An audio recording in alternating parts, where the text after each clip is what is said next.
Hey Warriors fans, Scott Warras here inside the Media Center at WLC and set to spotlight another NACC Student Athlete of the Week, Men's Soccer NACC Player of the Week. On the defensive side, of course, Puma Galvan, 9th time. Puma, you've won this award as the goalkeeper for the Warrior Men's Soccer program. Last week, 15 saves in 0-0 against MSOE, and then the 1-0 overtime loss at Edgewood in the tournament. Just take me through last week, first of all, personally, your performance against a really good MSOE team and then a really good Edgewood squad as well to get this award. Yeah, last week was a challenging week for sure. Starting off with MSOE, hosting them at home. For me, they're a really good program, not just this year, but all my career. We've always traditionally had really good games against them. They have a really good coach who gets his teams organized, and we knew it was going to be a game that we were going to have to battle for. We weren't in the greatest form. We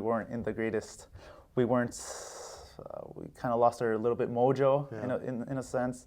And you guys were really injured too. You're banged up going into that finale. Right, there's a couple injuries, and we had to find our rhythm again. We had to find our way, and our way was to get our defensive shape back to where it belongs. We had a clean sheet, 0 goals conceded against that. That's what we kind of wanted. I do remember I had to make a couple of saves that required during the game, and 10 of them, 10 of 10 saves, couple.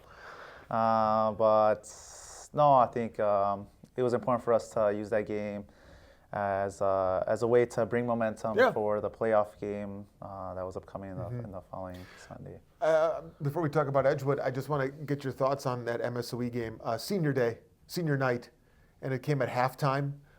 Is that an emotional time for you? And how did you balance your emotions when that ceremony is at halftime? Yeah. You know, whatever emotions you are feeling, then you got to kind of reset yourself and play another 45. Yeah, I think it's nice to recognize the seniors that spend majority of their for some of us were 5 years. It's not easy being a college student, let alone a college student athlete, because you just have to balance life, obviously your academics, and put soccer in the way and just balance it all together. So it was nice that we all got recognized, and emotional because it was our last home game of the season, of our careers, and to do it against MSOE is obviously another special. Then the matchup in the quarterfinal round of the conference tournament with Edgewood, ranked 23rd. They were the second highest scoring team in the country, and for the second time, not just the first, the second time this year, you guys hold them scoreless for 90 minutes. What was it about the Warriors-Edgewood matchup in both games that allowed you guys to do something to them that nobody else had done? And you did it twice. Yeah. No, I think it was important to match their energy, their intensity, because I thought we could keep up with them, and I think we did. Unfortunately, it didn't end the way we wanted to, but for 90 minutes, 2 games in a row, I thought we did a phenomenal job defensively. I thought we were all organized very well, and we made it very difficult for them to score on us, which was obviously a proud moment for our teams in both games. And you could tell last 10, 15 minutes of that match, they were getting frustrated. I mean, could you pick that up on the pitch as well, just the frustration that was building? There were a few yellow cards handed out there in the last few minutes. Yeah, obviously in soccer, when things don't go your way, you start getting desperate. You start panicking a little bit because, for example, for them, they are used to scoring so many goals. Yeah. And for us, we're used to not conceding as many goals. Usually, a couple of weeks ago, we conceded a lot for the first time. But no, I think it's part of the game, right? That's where you kind of manage your emotions, manage the game. It's when the leadership comes into play a little bit. But I think we did a very good job defensively against a very good attacking team. You know, I'm curious to get your perspective because, as you alluded to, while you held Edgewood scoreless for a full 90, they get a corner kick to go 2 minutes into overtime to advance, and the Warrior season comes to an end. So I should say, first of all, we appreciate you here. It's a tough couple of days. It's still the wound is still fresh, I know. But what do you, and you do a lot of coaching too, and we'll get into some of that. What do you hope the returners, the returning Warriors, learn from that experience? Like, can you kind of put on your coaching hat in that sense? And what do you hope? Coach, what would I tell? What would you tell those guys who are coming back from that? Learn from that. How? No, I think for the past few years, I thought we did a good job gaining respect throughout the league. Back then, I felt like every time somebody saw WLC in their schedule, they thought it was going to be a walk in the park. We kind of put a stamp on it, and again, gain respect through good performances, through good, through our leadership within the team, and we made it clear that no, we're not an easy team to play against, and we want to make it impossible for you guys to score, for other teams to beat us, and I think we did that. And I think that's something that we would like for the returning guys to carry on, to leave their own legacy as well, right? Because they're playing a big part in the program, and but most of all to have that, to bring all that energy and passion to each game and each training session throughout every season that they play. We can take a step back now. You'll graduate here in about a month or so, probably in December. What are the post-WLC plans? I mean, let's talk about non-soccer stuff. Although I know there's still soccer stuff involved, but take us. What are the plans? What are you going to do? Soccer-wise, I don't plan on playing anymore. Okay. I actually had a couple of teammates tell me if I was coming back another season, because I think I have one more season of eligibility. Do you? Oh, I believe so. Interesting. Okay. Because of the COVID injury and then the injury. Okay. So, however, I think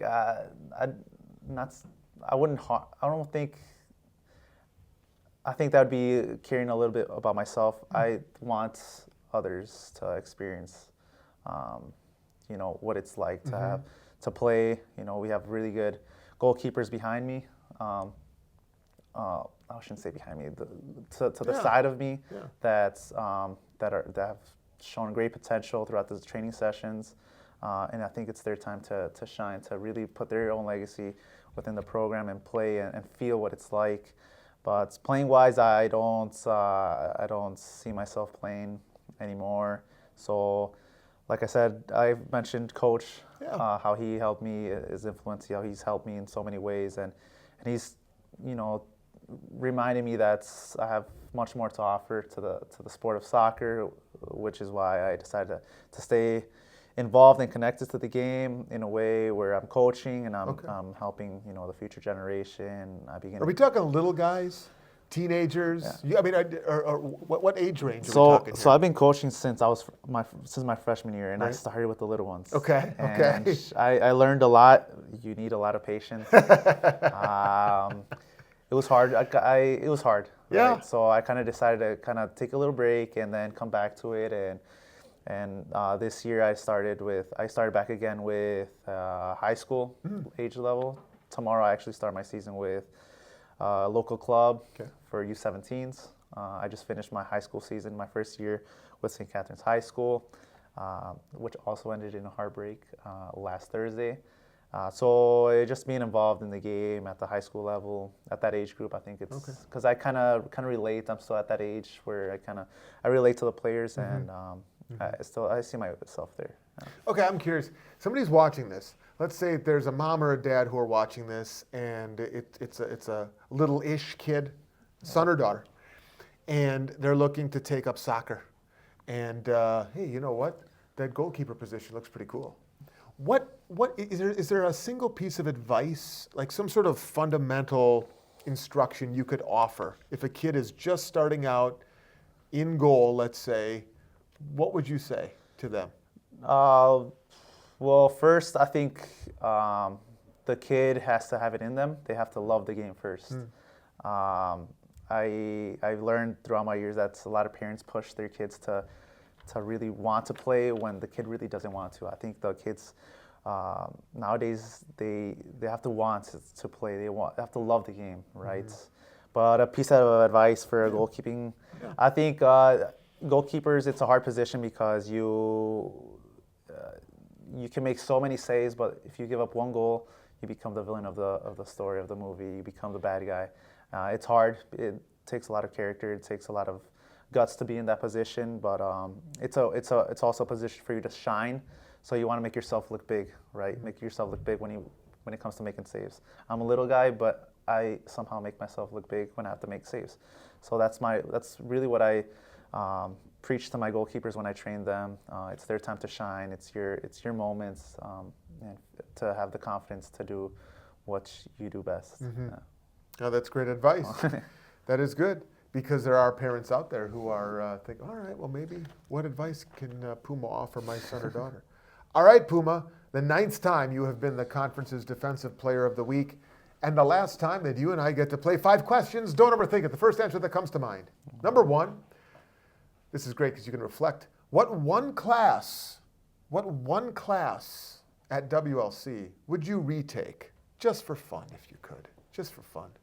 Just for kicks. No pun intended. Sorry. One class. Just for fun. Audit.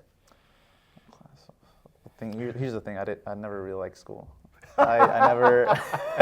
See, and it's great. You could say that now because you're graduating in a month. I hated school. It was really hard for me. Really? But if I can pick one class, it'd be it was like a leadership class. Oh. That's our coach, for the basketball coach. Aaron Onenson? Yep. He taught it. It was interesting. It was a way for us students to learn what it was like to be a leader. Right. I really enjoyed that class. Would you prefer bungee jumping or skydiving? I like to try skydiving. Skydiving, very good. What's your favorite day of the week? Saturdays. Would you rather be marooned on a deserted island or stuck on an oasis in the desert? Oasis in the desert. Number 5. How many times did it take you to pass your driver's test?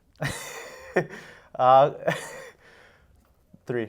Third time's a charm. Third time's a charm, man. Okay. No. Hold on. Oh. Twice. The computer one. Right. That's where I took 3. Okay. The driver's test is just the actual behind just the. 2. Okay. After one shot. No. Just one. Just one. Okay. There you go. But it was the written part. The computer ones. That's where. Third time. Yeah. But behind the wheel, you got it. No, behind the wheel. Yeah, okay. yeah. All right. You want to clarify there? That's good. All right. Here's your bonus question. They are casting the movie entitled The Puma Galvan Story.